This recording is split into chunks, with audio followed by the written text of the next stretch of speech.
Hello friends, नमस्कार। आप सभी का स्वागत है हमारे एग्ज़ाम स्टार बाज़ार यूट्यूब प्लेटफॉर्म पर। तो हम आज नई वीडियो लेकर आए हैं हिस्ट्री की। ये हमारा पार्ट 6 है फ्रेंड्स। इसके पहले हमने पार्ट 5 तक कंप्लीट कर लिया है। ये इसमें हमने टॉप 30 क्वेश्चंस को कवर किया है, जो कि हिस्ट्री के काफ़ी मोस्ट इंपॉर्टेंट क्वेश्चंस के साथ कवर हुई हमारी ये वीडियो है। तो आप सभी लोग अगर एग्ज़ाम स्टार बाज़ार में अभी फर्स्ट व्यूअर है, तो आप सभी लोग हमारे चैनल को सब्सक्राइब कर लीजिए और हमारे वीडियो को ज़रूर से ज़रूर लाइक कर दीजिए। और फर्स्टली सबसे पहले आप लोग हमें कमेंट करके ज़रूर बताइएगा कि आप सभी लोगों को ये वीडियो कैसी लगी। ठीक है, तो चलिए आते हैं अपने फर्स्ट क्वेश्चन से। तो आप यहाँ पर देख पा रहे हैं हमने किस टाइप के यहाँ पे क्वेश्चंस कवर किए हैं। फर्स्ट क्वेश्चन देख सकते हैं, सेकंड क्वेश्चन भी, और हमने यहाँ पे टॉप 30 भी जो भी इंपॉर्टेंट क्वेश्चंस लिए हैं। तो हमारा फर्स्ट क्वेश्चन देखते हैं हम लोग। अलाउद्दीन खिलजी ने दीवान ए रियासत क्यों शुरू की? अब ये अलाउद्दीन खिलजी द्वारा जो ये दीवान ए रियासत है, ये क्यों शुरू की गई? तो अब इसका राइट आंसर हमारा ऑप्शन डी, यानी बाजार नियंत्रण प्रणाली के लिए इन्होंने दीवान ए रियासत शुरू की। ऑप्शन डी हमारा इसका राइट आंसर होगा। नेक्स्ट क्वेश्चन पे आते हैं। प्रथम जैन संगीति कहाँ हुई? अब दोस्तों यहाँ पर पूछा हुआ है कि प्रथम जैन संगीति कहाँ हुई, तो इसका राइट आंसर हमारा ऑप्शन बी, यानी पाटलिपुत्र में ये प्रथम जैन संगीति हुई।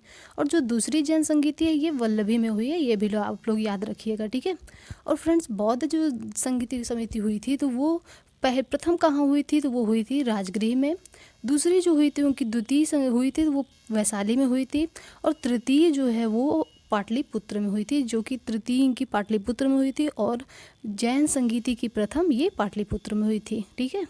और जो चतुर्थ बौद्ध संगीति हुई थी वो कहाँ पे हुई थी? वो कुंडलवन में हुई थी, जो कि कश्मीर में है। ठीक है। चलिए अगला क्वेश्चन आते हैं हम लोग। निम्न में से किसका मूल नाम अली गुरसाप है? ठीक है, किसका मूल नाम जो है अली गुरसाप था? अब इसका राइट आंसर हमारा ऑप्शन सी, यानी अलाउद्दीन खिलजी। ऑप्शन सी हमारा इसका राइट आंसर है। चलिए नेक्स्ट क्वेश्चन पे आते हैं। Question number 4। नाभि वर्ष किस देश का ऐतिहासिक नाम है? काफ़ी अच्छा क्वेश्चन है। नाभि वर्ष जो है ये किस देश का ऐतिहासिक नाम है? अब इसका राइट आंसर ऑप्शन डी, यानी भारत, यानी अपने इंडिया का जो है नाभि वर्ष ऐतिहासिक नाम है। ऑप्शन डी हमारा इसका राइट आंसर होगा। अगले क्वेश्चन पे आते हैं। राजा नागभट्ट प्रथम का राजवंश कौन सा है? अब जो ये राजा नागभट्ट है, इनका जो है प्रथम राजवंश कौन सा है? अब इसका राइट आंसर ऑप्शन डी, यानी गुर्जर प्रतिहार जो है ये राजा नागभट्ट का प्रथम राजवंश है। ऑप्शन डी हमारा इसका राइट आंसर होगा, गुर्जर प्रतिहार। अगला क्वेश्चन है, भारत छोड़ो आंदोलन कब प्रारंभ हुआ? फ्रेंड्स, जो ये भारत छोड़ो आंदोलन है ये कब प्रारंभ हुआ है? तो इसका राइट आंसर हमारा ऑप्शन बी, यानी अगस्त 1942 में भारत छोड़ो आंदोलन प्रारंभ हुआ। ऑप्शन बी हमारा इसका राइट आंसर है। नेक्स्ट क्वेश्चन पे आते हैं। अकबर द्वारा मेवाड़ पर आक्रमण किस वर्ष किया गया था? तो अकबर द्वारा जो मेवाड़ पर आक्रमण हुआ है वो किस वर्ष हुआ है? तो इसका राइट आंसर हमारा ऑप्शन डी है, यानी 1567। ठीक है, ऑप्शन डी हमारा इसका राइट आंसर है। अब आते हैं अगले क्वेश्चन पे। 1981 में स्थापित भारतीय वन सर्वेक्षण विभाग का मुख्यालय कहाँ पे है? अब ये 1981 में जो स्थापित किया गया था भारतीय वन सर्वेक्षण विभाग, इसका मुख्यालय पूछा है, तो इसका राइट आंसर ऑप्शन डी, यानी देहरादून में है। ठीक है, ऑप्शन डी हमारा इसका राइट आंसर है। नेक्स्ट क्वेश्चन है, नेताजी सुभाष चंद्र बोस ने गवर्नमेंट ऑफ फ्री इंडिया नामक अस्थायी सरकार की स्थापना किस स्थान पर की थी? किसकी पूछा हुआ है? गवर्नमेंट ऑफ फ्री इंडिया, जो कि नेताजी सुभाष चंद्र बोस ने अस्थायी सरकार की स्थापना जो है ये किस स्थान पर की थी? तो ये पूछा है, तो इसका राइट आंसर ऑप्शन ए, यानी सिंगापुर में की थी। ओके, ऑप्शन ए हमारा इसका राइट आंसर होगा। नेक्स्ट क्वेश्चन है, सूरदास किस मुगल के समकालीन थे तथा उन्होंने किस मुगल शासक के संरक्षण में सूर सागर लिखी थी? काफ़ी इंपॉर्टेंट क्वेश्चन है दोस्तों, इसको टिक कर लीजिए आप लोग कि सूरदास जो है ये किस मुगल के समकालीन थे। पहला तो ये पूछा है, तथा उन्होंने किस मुगल शासक के संरक्षण में ये सूर सागर की रचना की। अब इसका राइट आंसर क्या होना चाहिए? तो देखिए इसका राइट आंसर ऑप्शन बी, यानी जहांगीर। ऑप्शन बी हमारा इसका राइट आंसर है। अगला क्वेश्चन है, अकबर कालीन सर्वाधिक प्रचलित स्वर्ण सिक्का कौन सा था? तो अकबर के काल का पूछा है कि सर्वाधिक प्रचलित जो स्वर्ण सिक्का है ये कौन सा है? तो इसका राइट आंसर ऑप्शन है, यानी इलाही सिक्का जो है ये सर्वाधिक प्रचलित स्वर्ण सिक्का है, जो कि अकबर के काल का था। ऑप्शन ए हमारा इसका राइट आंसर होगा। अगला क्वेश्चन पे आते हैं हम लोग। कहाँ भगवान महावीर की मृत्यु हुई। अब जो ये भगवान महावीर है इनकी मृत्यु का स्थान पूछा गया है, तो इसका राइट आंसर हमारा ऑप्शन सी यानी पावापुरी में। ठीक है, पावापुरी में भगवान महावीर की मृत्यु हुई थी, ऑप्शन सी हमारा इसका राइट आंसर होगा। तो आई होप आप सभी लोगों को दोस्तों वीडियो काफ़ी अच्छी लग रही होगी, तो आप सभी लोग वीडियो को लाइक ज़रूर करिए और हमारे चैनल को भी सब्सक्राइब जरूर करिए। हमें कमेंट ज़रूर करिए कि आप सभी लोगों को वीडियो कैसी लगी। अगला क्वेश्चन पे आते हैं हम लोग, कल्हड़ ने कौन सी पुस्तक लिखी। अब कल्हड़ के द्वारा इसमें से कौन सी पुस्तक लिखी गई। अब इसका राइट आंसर कौन सा होना चाहिए, तो ऑप्शन सी यानी राज तरंगिणी, ये कल्हड़ के द्वारा लिखी गई पुस्तक है। नेक्स्ट क्वेश्चन, किस लड़ाई में मोहम्मद गौरी के लिए दिल्ली क्षेत्र खोल दिया गया। अब मोहम्मद गौरी का पूछा हुआ है, तो आप सभी लोगों को माइंड में आ गया होगा कि या तो वो तराइन की पहली लड़ाई है या फिर दूसरी। तो इसमें जो है ऑप्शन हमारा जो राइट आंसर है वो ऑप्शन बी यानी तराइन की दूसरी लड़ाई। तराइन की दूसरी लड़ाई में ही मोहम्मद गौरी की जीत हुई, तभी उसको दिल्ली क्षेत्र खोला गया। और तराइन की प्रथम लड़ाई में जो है पृथ्वीराज चौहान की जीत हुई थी, लेकिन तराइन की द्वितीय युद्ध में उसकी हार हुई थी। ठीक है, चलिए अगले क्वेश्चन पे आते हैं। भारत के मुस्कुराते हुए बुद्ध के लिए किस वर्ष को जाना जाता है। जो ये मुस्कुराते हुए बुद्ध हैं ये किस वर्ष को जाना जाता है भारत के। ठीक है, तो अब इसका राइट आंसर हमारा ऑप्शन सी यानी 1954। ठीक है, ऑप्शन सी हमारा इसका राइट आंसर 1954। अगला प्रश्न है, महेंद्रादित्य की उपाधि किसने धारण की। ये जो महेंद्रादित्य इसकी उपाधि किसने धारण की है, तो इसका हमारा राइट आंसर ऑप्शन ए यानी कुमारगुप्त। ऑप्शन ए हमारा इसका राइट आंसर कुमारगुप्त। और फ्रेंड्स हमने कई बार यहाँ बताया है कि समुद्रगुप्त जहाँ पे आया हो तो याद कर लीजिए कि समुद्रगुप्त को भारत का नेपोलियन कहा जाता है। चलिए अगले क्वेश्चन पे आते हैं। निम्नलिखित में से किस स्थान पर नवपाषाण काल से हड़प्पा सभ्यता तक के निशान मिले। तो इसमें पूछा हुआ है कि नवपाषाण काल से और हड़प्पा सभ्यता तक के निशान जो है ये किस स्थान पर मिले हैं। तो इसका राइट आंसर हमारा ऑप्शन डी यानी मेहरगढ़ में ये स्थान है, मेहरगढ़, जहाँ पर नवपाषाण काल से हड़प्पा सभ्यता तक के निशान मिले। ऑप्शन डी हमारा इसका राइट आंसर होगा। 18 नंबर क्वेश्चन पे आते हैं हम लोग। अकबर ने बुलंद दरवाज़ा कब बनवाया। तो अकबर के द्वारा जो ये बुलंद दरवाज़ा बनवाया गया है इसका राइट आंसर 1602 यानी 1602 में अकबर ने बुलंद दरवाज़ा बनवाया। ऑप्शन बी हमारा इसका राइट आंसर। अगले क्वेश्चन पे आते हैं 19 नंबर क्वेश्चन। ब्रिटिश साम्यवाद का पिता किसे कहा जाता है।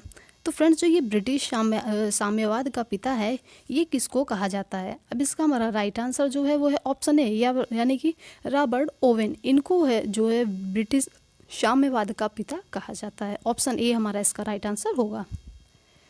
20 नंबर क्वेश्चन है, संयुक्त डच ईस्ट इंडिया कंपनी की स्थापना कब हुई। जो ये डच ईस्ट इंडिया कंपनी की स्थापना है ये कब हुई। अब इसका राइट आंसर हमारा ऑप्शन है यानी 1602 में। ठीक है, चलिए अगला क्वेश्चन आते हैं। मोहनजोदड़ो कौन सी नदी के तट पर बसा था। तो फ्रेंड्स जो मोहनजोदड़ो है ये कौन सी नदी के तट पर बसा था, इसका राइट आंसर कौन सा होना चाहिए आप लोग हमें कमेंट करिए। अब इसका राइट आंसर ऑप्शन बी यानी सिंधु नदी के तट पर ये मोहनजोदड़ो बसा था। ऑप्शन बी हमारा इसका राइट आंसर होगा। 22 क्वेश्चन है हमारा, 7 बार उजड़ के बसने वाला नगर कौन सा था। काफ़ी अलग सा क्वेश्चन है कि 7 बार उजड़ के बसने वाला नगर कौन सा था। अब इसका राइट आंसर ऑप्शन सी यानी मोहनजोदड़ो, जो कि अभी हमने बताया कहाँ पर, सिंधु नदी के तट पर था। ये जो है 7 बार उजड़कर बसने वाला नगर था, ये भी आप लोग याद रखिए। नेक्स्ट क्वेश्चन है, कौन सी प्रथा दिल्ली सल्तनत के प्रशासन का मूल स्तंभ थी। अब ये दिल्ली सल्तनत की प्रशासन का पूछ रहा है कि मूल स्तंभ थी, तो वो कौन सी प्रथा थी। अब इसका राइट आंसर हमारा है ऑप्शन बी यानी इक्ता प्रथा। इक्ता प्रथा जो है ये दिल्ली सल्तनत के प्रशासन की मूल स्तंभ थी। ऑप्शन बी हमारा इसका राइट आंसर होगा। नेक्स्ट क्वेश्चन पे आते हैं हम लोग। मुस्लिम लीग के किस अधिवेशन में मोहम्मद अली जिन्ना ने बांटो और छोड़ो का नारा दिया था। अब ये भी इम्पोर्टेंट क्वेश्चन है, बांटो और छोड़ो का नारा ये किसने दिया था। तो ये मोहम्मद अली जिन्ना ने दिया था, लेकिन ये जो है किस अधिवेशन में दिया गया था, एक क्वेश्चन हमारा ये पूछा है। अब इसका राइट आंसर ऑप्शन डी होगा यानी कराची अधिवेशन 1943 में मोहम्मद अली जिन्ना द्वारा बांटो और छोड़ो का नारा दिया गया था। 3 क्वेश्चन यहाँ पर बन चुके हैं। ठीक है, चलिए अगले क्वेश्चन पे आते हैं। बहमनी साम्राज्य की राजधानी कहाँ थी। तो फ्रेंड्स जो ये बहमनी साम्राज्य है इसकी राजधानी कहाँ थी, तो ऑप्शन डी यानी गुलबर्गा ये बहमनी साम्राज्य की राजधानी थी। ऑप्शन डी हमारा इसका राइट आंसर होगा। अगला प्रश्न है, किस सभ्यता के शासक फराहो कहलाते थे? ये भी इंपॉर्टेंट क्वेश्चन है, कभी भी पूछ सकता है आपके एग्जाम में कि फराहो किस सभ्यता के शासक कहलाते थे। अब इसका राइट आंसर क्या है? ऑप्शन सी, यानी मिस्र सभ्यता के शासक को फराहो कहते थे। ओके, चलिए अगले क्वेश्चन पे आते हैं हम लोग। निम्नलिखित में से किस जनजाति नेता को भगवान का अवतार या फिर विश्व का पिता माना जाता था? तो इसमें जनजाति का नेता पूछा हुआ है कि कौन है जो कि भगवान का अवतार और विश्व का पिता माना जाता है। अब इसका राइट आंसर ऑप्शन सी, यानी बिरसा मुंडा। बिरसा मुंडा जनजाति नेता को भगवान का अवतार व विश्व का पिता माना जाता है। ऑप्शन सी हमारा इसका राइट आंसर होगा। अगले प्रश्न में आते हैं, किस मुगल शासक ने फारसी को दरबारी भाषा बनाया? अब यहाँ पे पूछा हुआ है कौन सा मुगल शासक है जिसने फारसी को दरबार की भाषा बनाया? अब इसका राइट आंसर ऑप्शन सी, यानी अकबर ने फारसी को दरबार भाषा बनाया, अकबर के द्वारा। ऑप्शन सी हमारा इसका राइट आंसर होगा। अगला प्रश्न है, किस मुगल बादशाह को जिंदा पीर कहा जाता है? टिक कर लीजिए फ्रेंड्स, ये भी कभी भी एग्जाम में पूछा जा सकता है कि कौन सा मुगल बादशाह जिसको जिंदा पीर कहा जाता है। अब इसका राइट आंसर हमारा है ऑप्शन सी, यानी औरंगजेब को जिंदा पीर कहा जाता है। ऑप्शन सी हमारा इसका राइट आंसर होगा।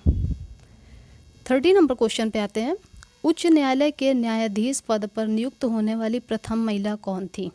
उच्च न्यायालय का पूछा हुआ है कि न्यायाधीश पद पर नियुक्त होने वाली प्रथम महिला कौन थी? अब इसका राइट आंसर ऑप्शन ए, यानी अन्ना चंडी। ये जो है उच्च न्यायालय के न्यायाधीश पद पर नियुक्त होने वाली पहली महिला है। ऑप्शन ए हमारा इसका राइट आंसर होगा।